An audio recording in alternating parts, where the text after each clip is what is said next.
매주 목요일 성큼성큼 경제에 다가가는 진격의 경제. 오늘은 김인만 부동산 경제연구소장과 이야기 나눠보겠습니다. 어서 오십시오. 안녕하세요. 네, 지난번 출연하셨을 때 이재명 정부의 두 번째 부동산 대책 9월 5일 금요일로 예상을 하셨는데 아쉽게 빗나갔어요. 한 달 정도 이제 지나갔습니다. 네네. 97 대책 어떻게 평가하실까요? 일단 한 달 정도 된 것 같고요. 이제 공급 대책이 나왔습니다. 627 대책은 대출 규제, 수요 억제 대책이었고요. 서울은 공급이 부족하지 않냐라는 얘기를 많이 하고 있기 때문에 그에 대한 답으로 이제 97 공급 대책이 발표가 됐는데요.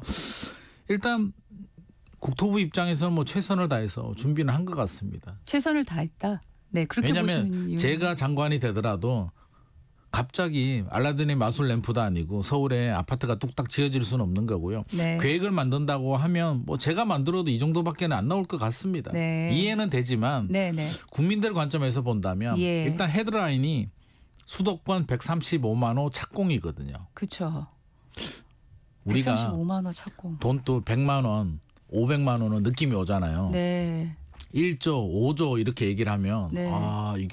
이게 얼마나 큰 돈인지 네네. 공감이 안 되는 것처럼 네네네. 135만 호라고 하니까 일단 이게 뭐지?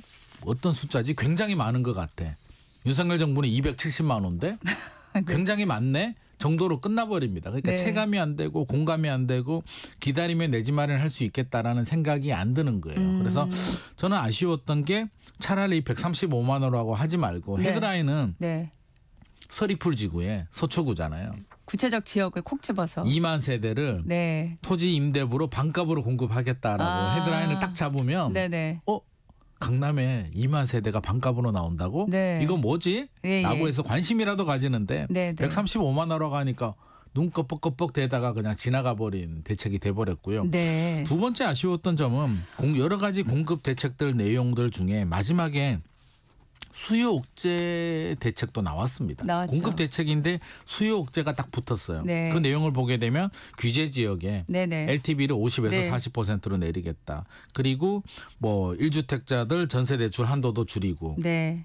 그리고 이번에 나온 대책이 국토교통부가 토지거래 허가구역 지정 권한을 가지고 오겠다. 아, 네. 네. 내용이 들어갔는데 시장에서는 어떻게 해석을 하냐면 이거 봐봐.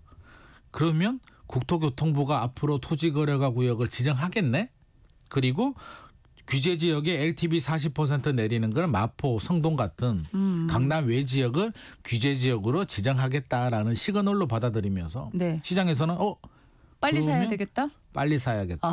지정되기 전에 움직여야겠다. 토지거래가 구역으로 지정이 되면 불편하잖아요. 실거주도 해야 되고 6개월 내에 기존 집을 팔아야 되고 불편하니까 빨리 사야겠다. 지방에 계시는 분들도 사려고 했는데 규제되기 전에 빨리 사자. 서둘러 신호가 됐다. 그래서 97 대책 발표되고 갑자기 서울이 더 불장이 된 이유가 이 불안 심리를 자극을 한 것 같습니다.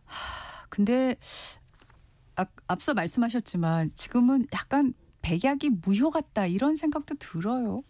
지금 분위기는 그렇게 가고 있습니다. 네. 왜냐하면 이게 이제 두 가지 문제가 있는데 서울 집값이 왜 이렇게 올라가냐라고 본다면 첫 번째 문제는 구조적인 좀 문제가 있어요. 구조적인 문제가 뭐냐면 일단 시대적 흐름이 요즘 저성장이잖아요. 그렇죠. 저성장에 장기 침체에 또 미국과의 관세에 모든 게 불안하고 앞으로 미래도 불투명하고요. 이렇게 되면 우리는 어떤 선택을 해야 될까요? 좀 안전한 안전 자산에 대한 보다 좀 확실한 선택. 네. 모두가 잘 살 때 한 20년 전만 하더라도 지방 또 경제도 좋았고 그쵸. 할 때는 굳이 내가 서울에 투자하지 네, 않아도 네. 우리 동네 투자해도 집값이 올라가고 네. 부동산이 올라가는데 네, 네. 뭐하러 서울에 투자할까. 지금은 미래가 불투명하다 보니까 10년 후가 어떻게 될지 모르니까 살아남을 지역이 어딜까. 일본을 보더라도 도쿄 중심부가 살아남지 않았나. 그럼 우리도 서울의 한강벨트나 핵심 지역으로 가야겠다라는 심리가 작동이 되고요. 또 일자리가 문제입니다. 일자리. 네. 한 20년 전만 하더라도 지방에 대기업 일자리들이 많이 있었거든요. 네네. 베트남, 중국, 인도, 이제 미국까지 가고 있잖아요. 우리나라의 대기업 일자리들이 많이 줄어들고 있습니다. 지방이 힘들다고 하는데 제가 지난주에 청주에 갔었거든요. 충북 청주에 이제 방송이 있어서 갔었는데 네. 청주는 미분양이 제로입니다. 없어요. 청주는 제로일 것 같습니다. 왜냐하면은 거기에 지금 뭐 SK 하이닉스라든가 그렇습니다. 이런 일자리 수요가 많으니까. 정확하십니다. 네. 거기는 일자리 수요들이 풍부하기 때문에 양질의 일자리라고 하죠. 네. 지역 경제가 탄탄합니다. 근데 다른 지역들은 그렇지 않거든요. 네네네. 그러다 보니까 젊은 분들도 일자리를 찾아서 서울 수도권으로 네. 자금력이 있는 부모님 세대들 자산가들은 불안하니까 수도권 서울로 네. 오다 보니까 서울은 수요 과잉 자연스럽게 공급 부족 현상이 발생을 하는 겁니다. 네. 여기에 이제 불안감이 더해지죠. 네네. 올 2월, 3월 토지거래가 구역 풀어가지고 좀 불안해졌고 그렇죠. 또 6월에도 6.27 대책 초강력 대출 규제가 나왔는데 2달이 지나니까 사람들이 익숙해지더란 말이에요. 네. 6억 대출? 내가 돈 있는데 뭐 알아서 하지 뭐. 집값 안정될 줄 알았는데 한강벨트나 이런 고가 아파트 시장은 여전히 신고가가 나옵니다. 대출 규제로 안 되는구나. 공급 대책도 이게 어떻게 될지 모르겠다. 지금 가장 문제가 2026년 내년부터 2028년까지 입주 물량이 반토막이 납니다. 서울이. 아, 서울 입주 물량이요? 예. 왜냐하면 2023년에 거슬러 올라가게 되면 그때 PF 자금난 또 생겼고요. 네네. 금리도 올라가고 모든 여건이 안 좋아지잖아요. 건설회사들이 분양 물량을 줄이다 보니까 그 부작용이 이제 내년부터 나오는데 나타나네. 시장에는 야 내년부터 입주 물량 부족하면 어떻게 할 거야? 정부의 대책 내용을 보게 되면 착공이잖아요. 그렇죠. 내년에 착공 들어가면 빨라야 2029년에 완공이 되는데 내년에 착공 들어간다는 보장도 없고요. 서울시에서 발표하는 내용을 보더라도 이 3년의 보릿고개를 해결할 수가 없으니 시장의 수요자들은 와 이거 어떡하지? 각자 도생? 빨리 움직여야겠다.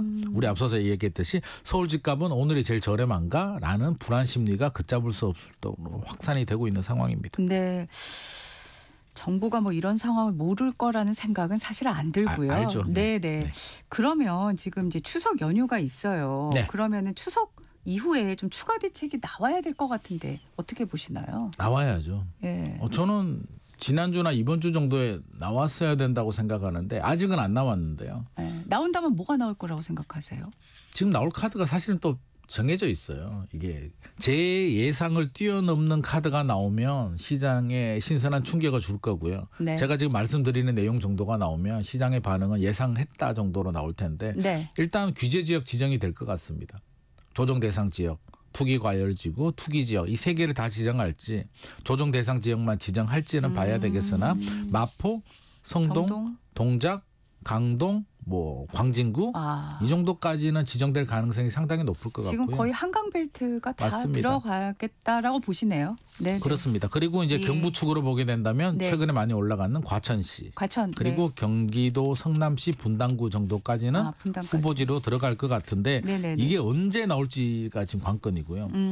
네. 뭐 저는 추석이 우리가 원래 중요한 터닝 포인트 역할을 하잖아요. 그렇죠. 부동산 시장. 네네네. 추석 때 가족들도 모이고 친구들도 모이고 네. 친지들 모이면 처음에는 주식 얘기도 하고 하다가 마지막에는 그래서 집 어떻게 돼? 뭐 집 얘기로 끝나거든요. 그래서 여론이 만들어지기 때문에 추석 전에 저는 대책이 나오는 게 효과적이라고 생각을 하고요. 네. 오늘 안 나오면 내일이라도 아니면 주말이라도 나올 가능성이 있다라고 보고 네. 이게 넘어가게 되면 사실상 분위기 자체가 완전히 또 휩쓸려 버릴 수도 있으니까 네네. 정부 입장에서는 좀 긴장도 해야 될 것 같고요. 대출 규제도 나올 것 같습니다. 대출 규제도 뭐 지금 6억까지 규제를 하잖아요. 6억이죠. 근데 이거는 뭐 4억으로 줄인다라는 얘기들도 지금 나오고 있고요. 6억에서 4억까지로. 네네. 그런 얘기들도 지금 나오고는 있습니다. 나오고는 그리고 있군요. 또 네. 전세 대출도 뭐 DSR을 규제하겠다 이런 네네. 수요 억제 대책이 같이 병행될 가능성이 높을 것 같습니다. 네. 세제 카드는 있을까요?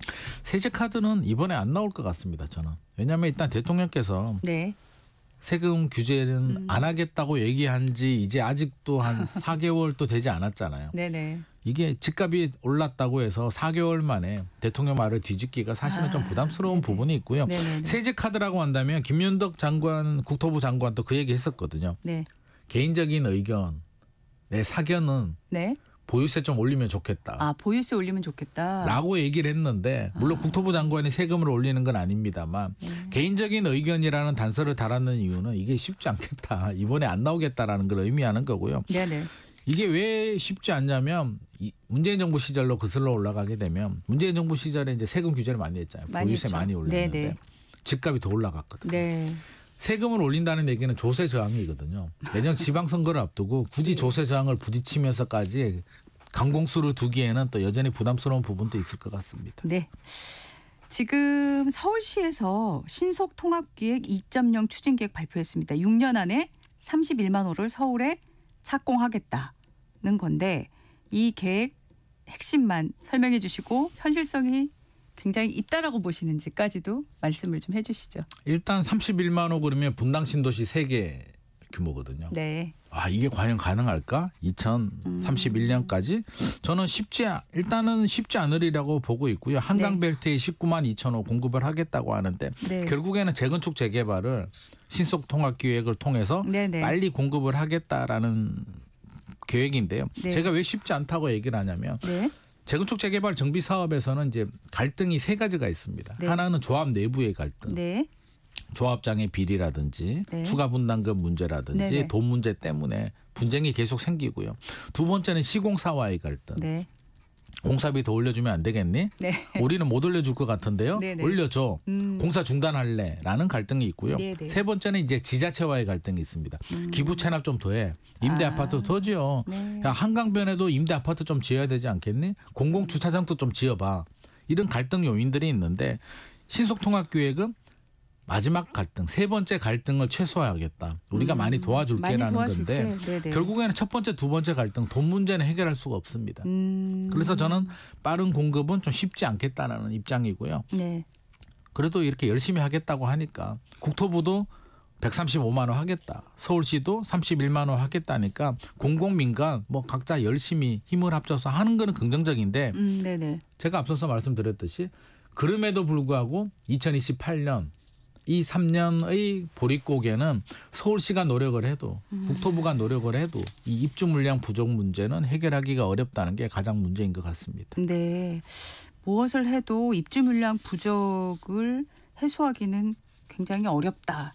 이게 지금 오늘 헤드라인으로 현실적으로는 말씀하실 그렇습니다. 그런 내용이네요. 그러면 이 문제를 네. 해결하려면 네네. 방법은 한 가지가 있거든요. 집주인이 가지고 있는 매물이 나올 수 있게. 그것도 공급이니까요. 신축 아파트만 공급이 아니잖아요. 네네네. 그럼 집주인이 매물을 내놓을 수 있게 만들려고 한다면 네. 뭐 2022년 말처럼 뭐 기준금리가 많이 올라서 뭐 네네. 경제가 문제가 생기면은 집주인이 무서우니까 던질 수도 있는 거고요. 네. 두 번째는 앞서서 이제 다시 세금으로 세제. 돌아가게 네. 되면 보유세를 올리고 양도세를 내려주면 네. 부담은 되니까 출구 전략을 만들어주게 되면 매물이 나오면서 네네네. 집값이 안정이 되는데 네네. 양도세를 내리면 부자 감세 논란이 있고요. 네. 보유세를 올리면 조세 제한이 있기 때문에 네네. 이거는 또 정부가 풀어야 될 숙제입니다. 세제 그래서 카드도 쓰기 쉽진 않네요. 답은 있는데 쓰기는 쉽지 않은 굉장히 어려운 상황에 지금 처해져 있습니다. 네네.